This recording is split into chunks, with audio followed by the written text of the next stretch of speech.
Hey folks, how's it going? This is Iron Seagull here, and today I'm just going to do a little news roundup of things relating to both The Sims 4 and MySims.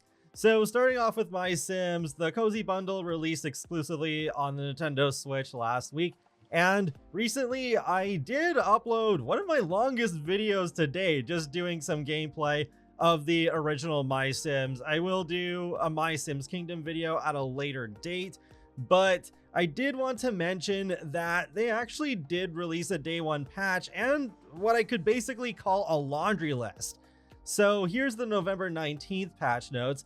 They significantly improved in-game loading times on MySims and skippable island travel cutscene in Kingdom, added autosave functionality, because apparently that wasn't in the original, and toggle for player to turn this off in the options, improved user tutorial experience and instructions for character creation mode and build mode, in-game controller guides added to menus for MySims and MySims Kingdom, improved affordance responsiveness, object interaction, improved consistency of camera control schemes and gameplay controls across both games and all game modes, fixed some legacy and community suggested bugs, for example, MySims, unintended duplication of certain NPCs being in their house. Kingdom, players can now access outfits later in the game that originally were only available at game start, and in both games, players can now use native language keyboards in Japan and South Korea to name sim or town. Further down the post, we have known bugs we are fixing in future patches. Randomize in Create a Sim does not randomize skin tone. Yep, I ran into that one pretty quickly. NPC voices change pitch the second time you talk to them. Buddy can have a phantom task in Kingdom. Some essences are distorted in the pickup animation. Minor visual issues with ground textures. Minor audio issues with music objects not playing long enough. Player sim can have invisible objects if buttons are pressed too quickly. So that's great that they are already aware of bugs and have fixed them, but are still planning future patches, because they could have easily just not done any more patches and just kind of left this remaster as it is. And so far, while I can only speak on the original MySims, I haven't had that many bugs, surprisingly. Entering and exiting buildings feels a little unresponsive, at least to me. It could be user error, but it doesn't always work for me on the first try. But I think the biggest issue I had was near the very beginning of the game, actually, where you have to talk to the mayor, and I tried several times and the interaction, like the cutscene, just wouldn't activate, but eventually it did after more tries, so I don't know what happened there. I also wanted to bring some attention to a fun fact about MySims Kingdom, because in the Cozy Bundle, they added a cute little feature. Dinosaur Cat actually tweeted me about this, saying that they added the ability to pet Bababoo the dinosaur.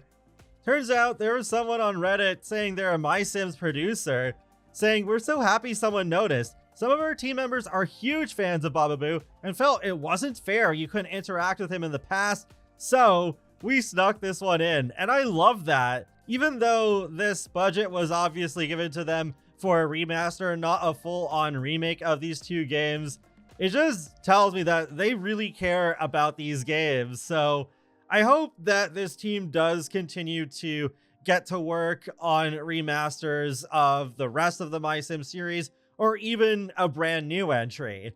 Now let's switch gears over to The Sims 4. So actually on the same day as the MySims release, the Reaper's Rewards event ended, but at least in my game, that Grim Reaper icon in live mode near the top left corner still hasn't disappeared. And I've been hearing mixed reports. It's disappeared for some, but not others.